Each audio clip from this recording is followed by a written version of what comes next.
Assalamualaikum warahmatullahi wabarakatuh. Om Swastiastu, Shalom Namo Buddhaya, salam kebajikan bagi kita semua.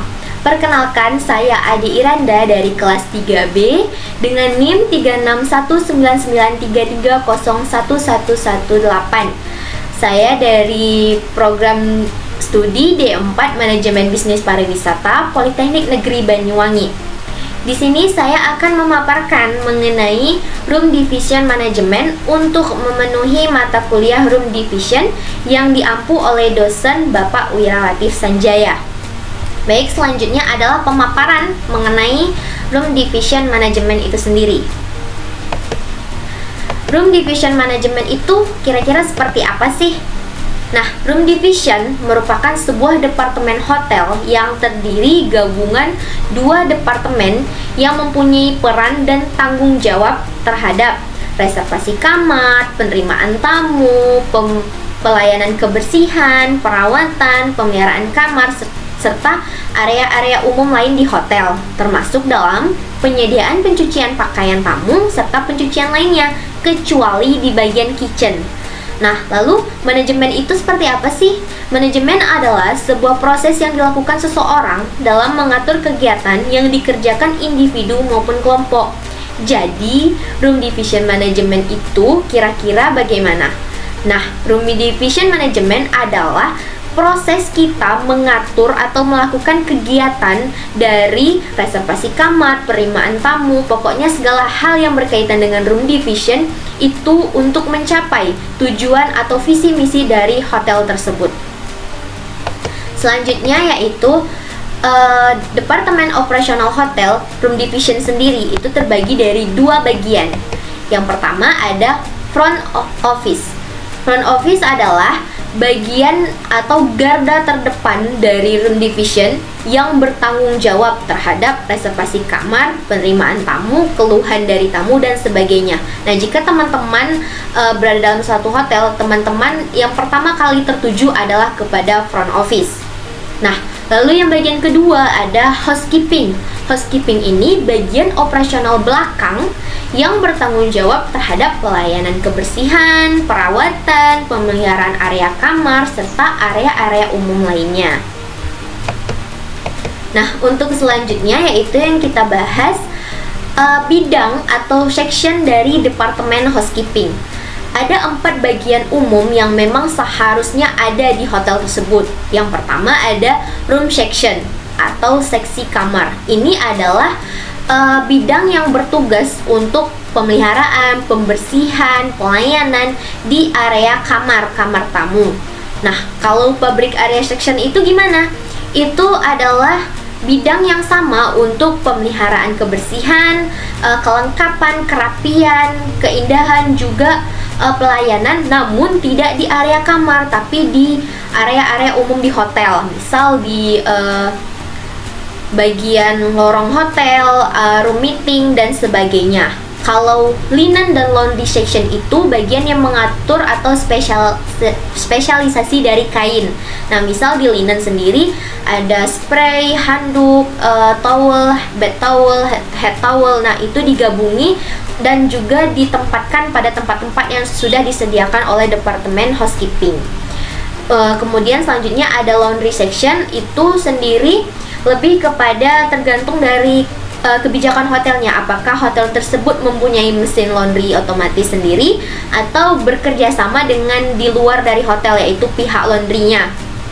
Misal menangani dari pakaian staf atau karyawan di hotel dan juga kain-kain yang digunakan oleh tamu. Nah, selanjutnya ada order taker. Order taker ini adalah bidang yang menangani atau memegang sistem, seperti juga dia memegang telepon, juga update mengenai status kamar dari tamu juga di hotel. Nah, untuk dua ini, gardener florist itu merupakan bidang atau section tambahan yang bisa saja hotel memiliki, itu juga bisa tidak. Nah, kalau gardener and florist ini apa sih? Lebih kepada pemeliharaan kerapian, keindahan seperti pada taman. Juga kalau florist ini lebih kepada tanaman hias di dalam hotel sendiri. Dia lebih kepada penataan dan lain sebagainya. Lalu kalau recreation dan swimming pool section itu lebih kepada kebersihan, kelengkapan, juga kepada pembersihan dari kolam berenang yang ada di hotel sendiri. Nah, kalau ada tamu yang ingin berenang, recreation dan swimming pool section ini jugalah menyediakan kelengkapan untuk tamu melakukan kegiatan berenang. Nah, untuk selanjutnya yaitu struktur departemen dari housekeeping. Apa aja sih dari struktur departemen housekeeping ini? Nah, yang pertama ada executive housekeeper. Ini adalah atasan dari departemen housekeeping. Beliaulah yang mengkoordinir, mengontrol dari tata geraha di hotel dengan bidang-bidang lainnya. Nah, selanjutnya ada asisten executive housekeeper. Ini adalah asisten dari atasan, yaitu executive housekeeper. Dia menangani kegiatan atau tanggung jawab dari executive housekeeper, apalagi jika executive housekeeper ini berhalangan hadir. Lalu yang ketiga itu ada housekeeping secretary. Ini bagian yang menangani atau memberikan informasi atau administrasi di sekitar hotel. Lalu yang keempat, seperti yang kita tahu tadi, ada order taker. Ini lebih kepada yang memegang sistem, menerima telepon, juga mengupdate status kamar. Lalu ada floor supervisor. Ini lebih kepada tim leader yang mengawasi atau mengontrol kinerja dari room attendant atau staffnya selama melaksanakan tugasnya. Nah, room attendant ini adalah staff dari floor supervisor.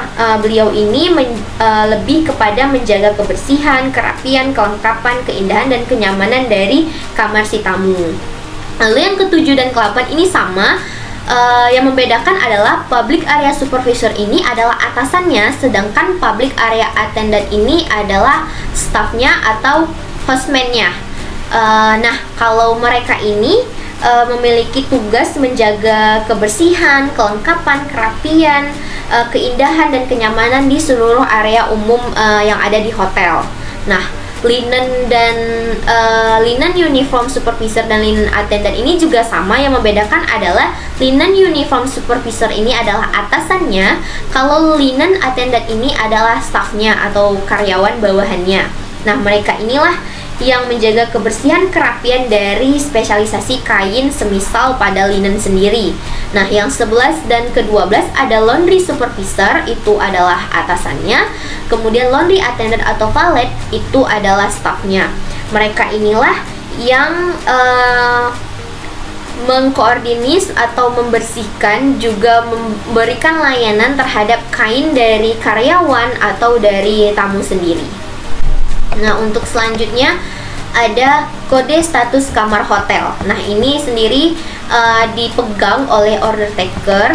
Nah, ada bagian yang 4 umum yang harus dikuasai oleh seorang departemen housekeeping, yaitu yang pertama occupant. Occupant itu lebih kepada ditempati. Terus V itu vacant, itu kosong. C itu clean, yaitu bersih. Terus dirty itu kotor. Semisal ada OC. OC itu adalah occupied clean. Oh, berarti ini kamar ditempati tapi dalam keadaan bersih. Terus OD itu occupied dirty, ditempati tapi kotor. Terus ada VC, vacant clean, itu dia kosong tapi bersih. Terus ada VD, dia kosong tapi kotor. Nah, ada beberapa lagi kode status kamar yang lainnya bisa dilihat dalam PPT, seperti ada OO out of order, itu keluar dari pemesanan. Terus ada DND atau do not disturb, itu tidak boleh diganggu dan sebagainya. Nah, untuk selanjutnya kita membahas mengenai SOP pembersihan. Nah, apa sih SOP itu? SOP adalah standar operasional prosedur atau lebih umumnya adalah dokumen yang berkaitan dengan prosedur yang dilakukan secara kronologis untuk menyelesaikan suatu pekerjaan yang bertujuan untuk memperoleh hasil kerja yang paling efektif dari para pekerja dengan biaya serendah-rendahnya. Nah, lalu apa saja sih SOP yang akan kita bahas kali ini dalam pembersihan? Di sini saya akan membahas mengenai SOP pembersihan kamar. Nah, cara membersihkan kamar check-out yang pertama. Tempatkan troli cat di depan pintu kamar dan pasang room baying service di depan pintu. Nah, ini lebih kepada aturan jika housekeeping ingin melakukan pembersihan kamar, lebih kepada kesopanan jika tamu itu ada atau tidak ada di dalam kamar. Misal ketuk dahulu pintu selama 3 kali, mengatakan housekeeping. Lalu bila sudah dipastikan benar-benar tidak ada tamu di dalamnya, mulailah masuk dengan kartu atau kunci yang sudah disediakan oleh pihak housekeeping sendiri. Nah, terus kita masuk ke dalam kamar, terlebih dahulu nyalakan lampu, kemudian buka tirai dan periksa sekeliling kamar. Apabila ada barang tamu yang tertinggal, wajib melaporkan kepada floor supervisor dan diinformasikan kepada desk clear.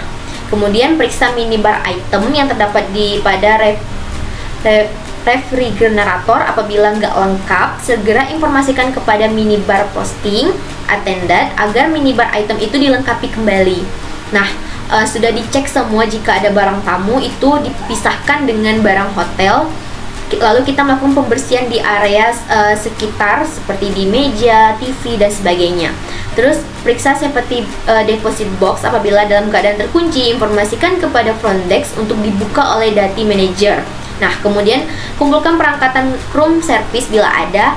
Terus seluruh linen yang kotor di kamar itu dibawa ke trolley cat yang sudah dibawa oleh pihak housekeeping sendiri.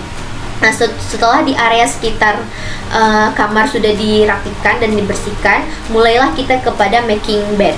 Nah, making bed sendiri misalnya dalam bantal, selimut dan sebagainya. Kemudian lanjut kepada pembersihan kamar mandi, susun barang milik tamu dengan rapi. Nah, kita letakkan kembali ke tempat semula dalam keadaan yang sudah bersih dan benar-benar memang sudah bersih. Terus lengkapi kamar mandi dengan perlengkapan yang diperlukan. Terus kembali kepada guest amenities dan sanitary dari hotel sendiri. Kemudian susun barang milik tamu dengan rapi tanpa merubah dari tempatnya. Terus bersihkan karpet dengan menggunakan mesin penghisap debu. Periksa lagi bahwa kamar benar-benar sudah bersih dan rapi, kemudian tutup tirai jendela. Nah, informasikan kepada desk clear mengenai room status agar menjadi occupied clean atau OC. Dan terakhir tutup dan kunci kamar, kemudian isi room attendant report. Nah, itu dari cara membersihkan kamar check out.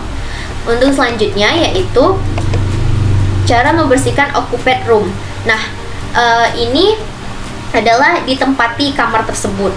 Nah, kalau ini sama, cuman yang ada beberapa yang membedakan. Kita ketuk juga pintu 3 kali, minta jawaban dari tamu untuk membersihkannya bila memang ada tamu. Nah, setelah dibukakan, kita nyalakan lampu, kita buka tirainya dan periksa sekeliling kamar. Bila ada barang berharga dari tamu, jika ada dilaporkan kepada desk clear sebagai room finding. Terus periksa di bagian minibar item yang terdapat pada refrigerator. Apabila tidak lengkap, segera informasikan hal tersebut kepada minibar posting. Nah, kumpulkan peralatan room service apabila ada, lalu telepon ke bagian room service untuk mengambilnya. Buang sampah, dikumpulkan nih asbak, gelas kotor, buang kotorannya ke kantung sampah yang ada di troli. Kumpulkan seluruh linen yang kotor di kamar, bawa ke trolley charge, dan baru setelah itu kita making bed. Masukkan duvet ke dalam duvet cover. Terus lanjut ke dengan membersihkan kamar mandi. Bersihkan glass shower dengan menggunakan glass cleaner secara merata. Terus kita keringkan semua bagian wash basin yang telah dibersihkan dengan OO towel. Siram kembali dengan air, kemudian keringkan dengan menggunakan OO towel dan basahi kembali shower glass dengan air hangat. Beri obat pembersih yaitu MPC. Terus dibersihkan pula pada dinding shower roomnya. Gosok shower glassnya dengan spons. Kemudian gosok dinding shower roomnya, shower controller, dan taining hole dengan Scotch Brite. Terus bilas shower glassnya, dinding dan bagian yang sudah digosok dengan air hangat, keringkan dengan OO towel. Dan jika semua sudah dicek bersih dan rapi, juga sudah kembali kepada tempatnya, kita boleh menutup kembali tirai jendela dan mengunci pintu kamar dari si tamu pesan tadi. Nah, untuk selanjutnya yang terakhir adalah kesimpulan. Kesimpulan dari Room Division Management yang sudah saya paparkan adalah Room Division itu merupakan sebuah departemen hotel yang terdiri dari gabungan dua departemen yang mempunyai peran dan tanggung jawab terhadap reservasi kamar dan penerimaan tamu serta memberikan pelayanan kebersihan, perawatan, pemeliharaan kamar serta area-area umum lainnya di hotel, termasuk penyediaan pencucian pakaian tamu serta pencucian lainnya, kecuali di bagian kitchen. Nah, di bagian room division ini ada dua bagian. Yang pertama adalah front office, garda terdepan dari room division. Lalu yang kedua ada housekeeping, bagian belakang dari room division. Nah, untuk selanjutnya adalah daftar referensi yang bisa digunakan sebagai bahan atau evaluasi di kemudian harinya. Lalu untuk selanjutnya adalah akhir kata dari saya. Terima kasih sudah menonton dan sudah melihat presentasi saya mengenai Room Division Management ini. Saya akhiri dengan wassalamualaikum warahmatullahi wabarakatuh. See you next time.